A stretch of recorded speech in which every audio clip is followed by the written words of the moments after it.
భారతదేశ వ్యాప్తంగా అభివృద్ధి చెందిన రాష్ట్రాల్లో మొట్టమొదటి మనం గుజరాత్ చెప్తాం. గుజరాత్ నుంచి చాలా పెద్ద పెద్ద బిజినెస్ మెన్ అంటే టాటాలు, బిర్లాలు, అలాగే అంబానీలు వస్తే సౌత్ ఇండియాలో కాదు, గుజరాత్ తర్వాత అత్యంత అభివృద్ధి చెందిన రాష్ట్రం తమిళనాడు.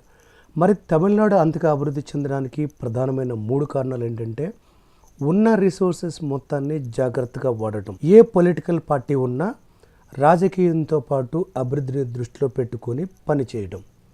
అలాగే ఒక సెక్టార్ ఇండస్ట్రీ మీద ఆధారపడకుండా అన్ని రకాల ఇండస్ట్రీస్ని, మీరు సాఫ్ట్వేర్ తీసుకుంటా ఉంది, ఇన్ఫ్రాస్ట్రక్చర్ ఉంది, అలాగే మ్యానుఫ్యాక్చరింగ్ యూనిట్స్ ఉన్నాయి, అలాగే ఆటోమొబైల్ ఇండస్ట్రీస్, అంటే ఒక ఇండస్ట్రీ కాకుండా అన్ని ఇండస్ట్రీని డెవలప్ చేసుకున్నారు. ఇంకా ముఖ్యమైనది ఏంటంటే ఒక ప్రాంతానికి కాకుండా అన్ని ప్రాంతాల్లో అభివృద్ధి కంపెనీలు పెట్టడం వల్ల వాళ్ళు దేశవ్యాప్తంగా గుర్తించి తెచ్చుకోగలిగారు.